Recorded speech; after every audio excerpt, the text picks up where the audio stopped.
এমনকি পশু পাখি বিষ্ণু ইসলামকে দেখে চিনতে পারতেন। একবার এক ইহুদিদের একবার এক আনসারি সাহাবীর খেজুর বাগানে বিষ্ণু ইসলাম ঢুকলেন।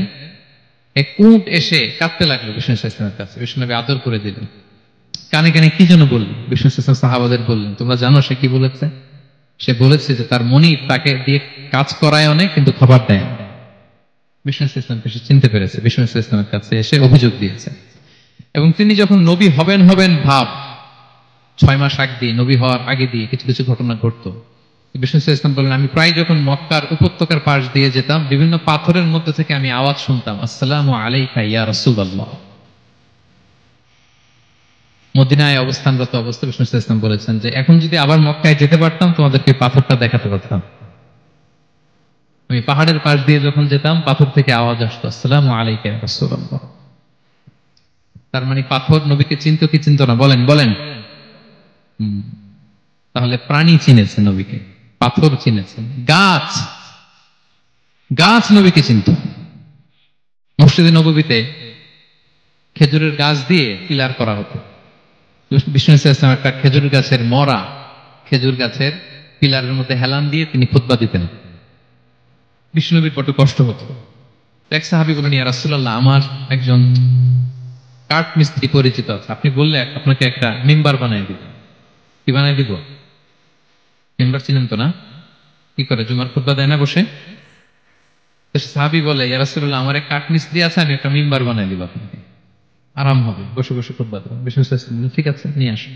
কিছুদিন পরে ওটা নিয়ে আসা হলো, ফলে লোকেশন চেঞ্জ হলো। আগে একটা মরা খেজুর গাছের পিলারের মধ্যে হেলান দিয়ে কথা বলতেন, এবার ওই যে মিম্বার সেট করা হয়েছে ওই পাশে, ওখানে বসে বসে এখন তিনি নাসিহাত করেন। তো একদিন আলোচনা করার সময় হঠাৎ সাহাবারা কান্নার আওয়াজ শুনতে পেল। কিসের আওয়াজ? সহিহ বুখারীর বর্ণনা। কান্নার আওয়াজ শুনতে পেলেন, তাও 10 মাস গর্ভধারিণী উটের কান্নার আওয়াজের মতো। সাহাবারা ভয় পেয়ে গেলেন, কোনো উঠ তো নয়, এটা তো মসজিদ, মসজিদের ভিতরে কান্নার আওয়াজ। বিষ্ণু ইসলাম বুঝতে পারলেন। তিনি মিম্বার থেকে নেমে যে ওই যে আগে যেই মরা খেজুর গাছের পিলার মধ্যে হেলান দিয়ে ওয়াজ করতেন, ওই পিলারটারে আদর করতে আরম্ভ করলেন। বিষ্ণু ইসলাম হাত দিয়ে যখন আদর করলেন, ফাসাকানা, তার কান্না বন্ধ হয়ে গেল। তখন বিষ্ণু ইসলাম বললেন যে তোমরা বুঝতে পারোনি এটা কিসের আওয়াজ? এটা হচ্ছে ওই মরা খেজুর গাছের আওয়াজ। আমার বিরহে, আমাকে যে পায় না, তার গায়ে আমার পিঠ মোবারক লাগিয়ে আমি ওয়াজ করতাম, আমার বিরহে মরা খেজুর গাছ থেকে কান্নার শব্দ এসেছে। আজ ওই জায়গাটা চিহ্নিত করা আছে। এটাকে বলে মসজিদে নববীতে আল উসতুয়ানাতুল হান্নান। হান্নান মানে কাঁদে এমন পিলার। সুবহানাল্লাহ বিহামদিহি। তাহলে পাথর বিষ্ণু ইসলামকে সালাম দিয়েছে, প্রাণী বিষ্ণু ইসলামের সাথে কথা বলেছে, মরা গাছ খেজুরের গাছ বিষ্ণু নবীর বিরহে কেঁদেছে। সুবহানাল্লাহ বিহামদিহি। বিষ্ণু ইসলামের ইউনিকনেস, ইউনিক ফিচার। বিষ্ণু ইসলামের আরেকটা ইউনিক ফিচার হচ্ছে উনি ঘুমালে ওনার অজু ভাঙত না। অজু অবস্থায় ঘুমাইলে আবার যদি নামাজ পড়তে চাই করা যাবে? কি করতে হবে?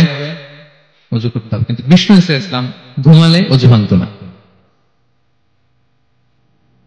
বিষ্ণু ইসলাম বলতেন, ইন্না আইনাইয়া তানামান ওয়ালা ইয়ানামু কলবি। আমার চোখ ঘুমায় কিন্তু আমার অন্তর ঘুমায় না।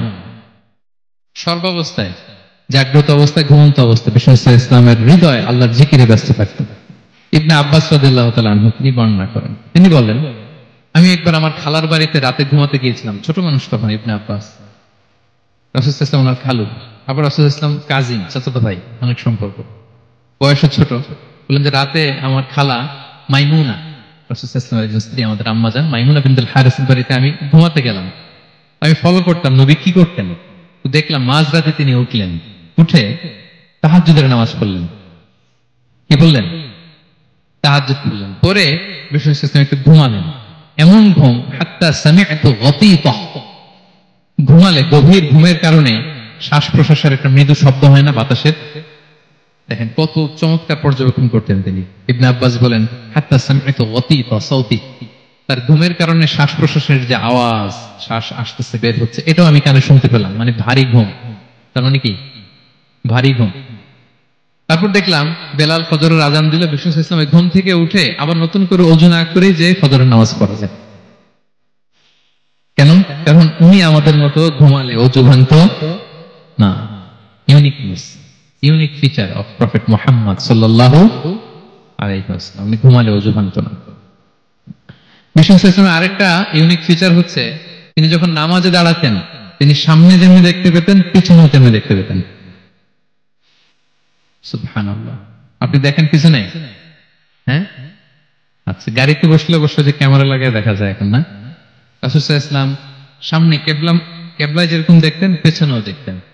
তো তিনি সাহাবাদেরকে প্রায় বলতেন, এই কাতার সোজা করো, কারণ ইন্নী লা আরাকুম ওয়ারাআ যাহরি, আমি সামনে যেমনি দেখি পেছনেও কিন্তু দেখি। তিনি পিছনেও দেখতেন। আরেক বর্ণনা এসেছে, ইন্নী ইমামুকুম, খবরদার আমি তোমাদের ইমাম, ফালা তাসবিকুনি বিররুকুই ওয়ালা বিসসুজুদ, আমার আগে কেউ রুকু সিজদা করো না। ইমামের আগে রুকু করলে নামাজ হবে? ইমাম সিজদায় যায়নি, আপনি আগে চলে গেছেন, তা আপনি ইমাম হয়ে গেছেন, হবে? নামাজ হবে? রাসূল সাল্লাল্লাহু আলাইহি ওয়াসাল্লাম বলেন, খবরদার আমার আগে রুকু সিজদা করো না, খবরদার করো না, আমি কিন্তু দেখি। ফা ইন্নী আরাকুম মিন আমামি ওয়া মিন খালফি, সামনে যেমনি দেখি পিছনেও দেখি। সুবহানাল্লাহ। এটা ওনার একটা ইউনিকনেস, আল্লাহ তাআলা স্পেশালি বিষ্ণু ইসলামকে এটা দিয়েছেন। বিষ্ণু ইসলাম ইন্তেকালের আগে ওনাকে অপশন দেয়া হয়েছে, নবী আপনি চাইলে থেকে যেতে পারেন আজীবন, আর চাইলে আমার কাছে চলে আসতে পারেন, এই হ্যাভ অপশন। বিষ্ণু ইসলাম তার রবের সাথে সাক্ষাৎকে চুজ করেছেন। ইন্তেকালের আগে তিনি পড়েছিলেন, আল্লাহুম্মা গফিরলি ওয়ারহামনি ওয়ালহিকনি বিররফিকিল আ'লা, আল্লাহ আপনি আমাকে ক্ষমা করুন, আল্লাহ আপনি আমার প্রতি রহম করুন, আল্লাহ আমি আপনার সান্নিধ্যে যেতে চাই, পৃথিবীতে থাকতে চাই। অপশন দেয়া হয়েছে। আপনার অপশন দেয়া হবে? হ্যাঁ, চাইলে আজীবন থাকেন। আমরা অপশন পেলে তো বলতাম, আল্লাহ যা হয়েছে এখানেই থাকতে চাই। কি বলেন? বিষ্ণু ইসলাম বলেছেন, ইলা রফিকিল আ'লা, হে আল্লাহ আমি আপনার সান্নিধ্যে যেতে চাই। বিষ্ণু ইসলাম ইন্তেকাল করলেন এবং উম্মার জন্য এটা সবচেয়ে বড় ফিতনা এবং পরীক্ষা ছিল। এর চেয়ে বড় কষ্টদায়ক বিষয় ছিল না উম্মার জন্য বিষ্ণু ইসলামের ইন্তেকাল। তিনি যখন ইন্তেকাল করলেন সাহাবারা পাগলের মতো হয়ে, উমরে ফারুক উনি বিশ্বাসই করে না, মানে আমার নবী মরতে পারে এটা উনি ভাবতেই পারেন না। উনি নাঙ্গা তলোয়ার বের করে বলতে আরম্ভ করলেন, যে বলবে মুহাম্মদ মারা গিয়েছেন তার গর্দান উড়িয়ে ফেলবে। পরিস্থিতি অত্যন্ত ভয়ঙ্কর।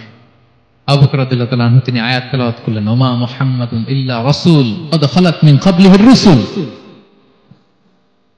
মুহাম্মদ রাসূল ছাড়া কিছু নন, তার আগে অনেক রাসূলের চলে গেছে, তিনি যদি মারা যায় বা শহীদ হয় তোমরা কি আবার আগের কুফরিতে ফিরে যাবে? এই আয়াত যখন তেলাওয়াত করলেন উমরে ফারুক হাঁটু গেড়ে বসলেন। তিনি বললেন, এই আয়াত তো আমি আগেও জানতাম, অনেক তেলাওয়াত করেছি, কিন্তু আমার মনে হলো এই মাত্র আয়াতটা নতুন করে শুনলাম, এই মাত্রই বোধহয় কোরআনের এই আয়াতটা নাজিল হয়েছে।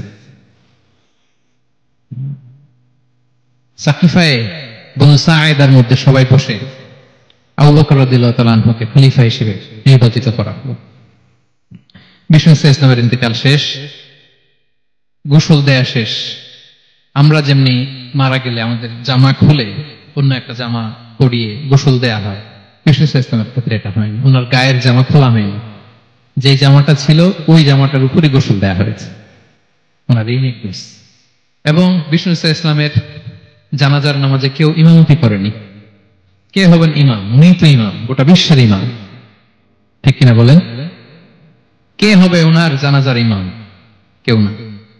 সাহাবারা ডিসাইড করলেন কেউ ইমামতি করবে না, 5-7 জন করে দরজা দিয়ে, এই দরজা দিয়ে ঢুকে নিজেরা জানাজার নামাজ পড়ে ওই দিক দিয়ে বেরিয়ে গেছে। এইভাবে পুরা উম্মাহ সব সাহাবারা নিজেরা জানাজার নামাজ পড়েছেন। এবং নবীদের বৈশিষ্ট্য হচ্ছে নবীরা যেখানে মারা যায় ওখানেই কবর দিতে হয়, জানেন এটা? বিষ্ণু ইসলাম মারা গিয়েছিলেন আম্মাজান আয়েশা রাদিয়াল্লাহু তাআলার ঘরে, ফলে ওখানে বিষ্ণু ইসলামের কবর হয়েছে। তাই বিষ্ণু ইসলামের একটা ইউনিকনেস হচ্ছে কেউ ওনার জানাজার নামাজের ইমামতি করেন নাই, কেউ করেন, আলাদা আলাদা ভাবে নামাজ। উনি ওনার কবরে এখনো জীবিত অবস্থায় আছেন, হায়াতুন নবী। তবে আমরা এখন যেরকম জীবিত এরকম না, বারজাকি জগতের জীবিত। তিনি ইন্তেকাল করেছেন, মৃত্যুবরণ করেছেন, নিঃসন্দেহে তিনি বারজাকি জগতে চলে গিয়েছেন, কিন্তু সেই জগতে তিনি জীবিত। আমরা যখন নবী সাল্লাল্লাহু আলাইহি ওয়াসাল্লামকে সালাম দিই, দুরূদ পাঠ করি, বিষ্ণু সাল্লাল্লাহু আলাইহি ওয়াসাল্লাম কবর থেকে ওই সালামের উত্তর দেন। আল্লাহ তাআলা আমার রূহটাকে ফিরিয়ে দেন, উত্তর দেন। সাহাবারা বললেন, ইয়া রাসূলুল্লাহ, কিভাবে আপনি উত্তর দেন? আপনার দেহ মাটি খেয়ে ফেলবে না? রাসূল সাল্লাল্লাহু আলাইহি ওয়াসাল্লাম বললেন, ইন্নাল্লাহ তাবারাকা ওয়া তাআলা হারামা আলাল আরদি আজসাদাল আম্বিয়া, আল্লাহ তাআলা নবীদের দেহকে নষ্ট করা মাটির জন্য হারাম করে দিয়েছেন। কোন মাটি কোন নবীর দেহকে কাজ করতে পারে না, নষ্ট করতে পারে না। নবীরা কবরে জীবিত, সেখানে সালাত আদায় করে, তাদেরকে স্পেশাল ভিজিট দেওয়া হয়। এটাকে বলা হয় হায়াতুন নবী, তিনি বারজাকি জগতে জীবিত। হুব্বুহু আল ঈমান, নবীর প্রতি ভালোবাসা এটা ঈমানের অংশ বা অঙ্গ না, নবীর ভালোবাসাই হচ্ছে ঈমান। নবীর ভালোবাসাটাই কি? ঈমান। আপনার নবীর ভালোবাসা নাই তো আপনার ঈমানই নেই। বিষ্ণু বলেন, লা ইউমিনু আহাদুকুম হাত্তা আকুনা আহাব্বা ইলাইহি মিন ওয়ালাদিহি ওয়া ওয়ালিদিহি ওয়ান নাসি আজমাইন।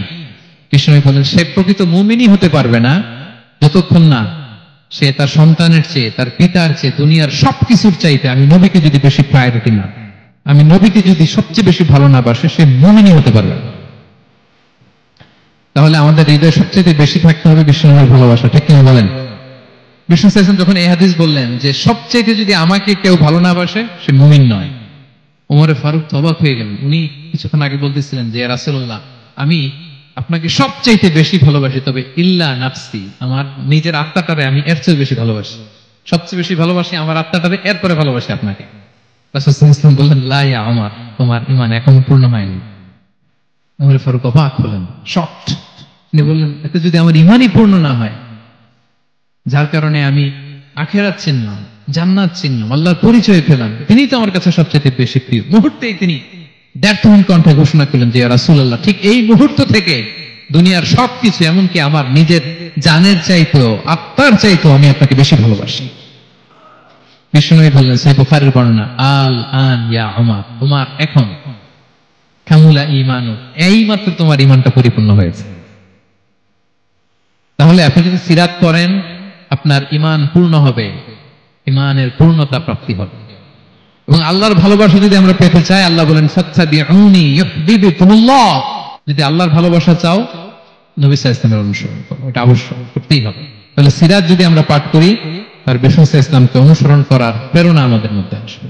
সবশেষ কথা হচ্ছে, তার প্রতি ভালোবাসার নমুনা হিসেবে আমরা যেন তার প্রতি বেশি বেশি দুরূদ শরীফ পড়ি। আল্লাহুম্মা সাল্লি ওয়া সাল্লিম ওয়া বারিক আলাইহি সাল্লাল্লাহু আলাইহি ওয়া সাল্লাম। আল্লাহুম্মা সাল্লি আলা মুহাম্মদ ওয়া আলা আলি মুহাম্মদ কামা সাল্লাইতা আলা ইব্রাহিম ওয়া আলা আলি ইব্রাহিম ইন্নাকা হামিদুম মাজিদ। আল্লাহুম্মা বারিক আলা মুহাম্মদ ওয়া আলা আলি মুহাম্মদ কামা বারাকতা আলা ইব্রাহিম ওয়া আলা আলি ইব্রাহিম ইন্নাকা হামিদুম মাজিদ। পারেন না এগুলো আপনারা? যে যেটা পারেন বেশি বেশি দুরূদ পড়বেন। দুরূদ এটা এমন ইবাদত, এই ইবাদত আল্লাহ নিজেও করে, ফেরেশতাদেরও করতে বলে, আমাদেরও করতে বলে। ইন্নাল্লাহা ওয়া মালাইকাতাহু ইউসাল্লুনা আলান নবী, আল্লাহ এবং ফেরেশতা ওনারাও রাসূল সাল্লাল্লাহু আলাইহি ওয়াসাল্লামের উপর দুরূদ পাঠায়। হে বিশ্বাসীরা, ইয়া আইয়ুহাল্লাযীনা আমানু সাল্লু আলাইহি ওয়া সাল্লিমু তাসলিমা। আল্লাহুম্মা সাল্লি ওয়া সাল্লিম ওয়া বারিক আলাইহি। রাসূল সাল্লাল্লাহু আলাইহি ওয়াসাল্লামের উপর বেশি বেশি দুরূদ পাঠ করতে হবে। একবার যে দুরূদ পড়ে, আল্লাহ বলে তার উপর আমি 10টা রহমত নাযিল করব। বিশেষ করে জুমার দিনে রাসূল সাল্লাল্লাহু আলাইহি ওয়াসাল্লামের প্রতি আমরা যেন বেশি বেশি দুরূদ পড়ি। কোন দিনে মনে থাকবে? জুমার দিনে এক সুন্নাত হচ্ছে সূরা কাহাফ তেলাওয়াত করা, আর একটা সুন্নাত হচ্ছে বেশি বেশি বিষ্ণু সাল্লাল্লাহু আলাইহি ওয়াসাল্লামের উপর কি পড়া? দুরূদ পাঠ করা। মনে থাকবে তো? তাহলে প্রিয় ভাইরা, আসুন আমরা প্রতিজ্ঞা করি, আমরা বিষ্ণু সাল্লাল্লাহু আলাইহি ওয়াসাল্লামের একটা ভালো সিরাত গ্রন্থ শুরু থেকে শেষ পর্যন্ত আগামী রবিউল আউয়াল মাস আসার আগে আমরা পড়ব। জীবনের প্রতিটি ক্ষেত্রে নবী সাল্লাল্লাহু আলাইহি ওয়াসাল্লামের অনুসরণ করব। হ্যাঁ, পারা যাবে? ফ্যামিলিতে, সমাজে, রাজনৈতিক ময়দানে, সব জায়গায় বিষ্ণু সাল্লাল্লাহু আলাইহি ওয়াসাল্লামের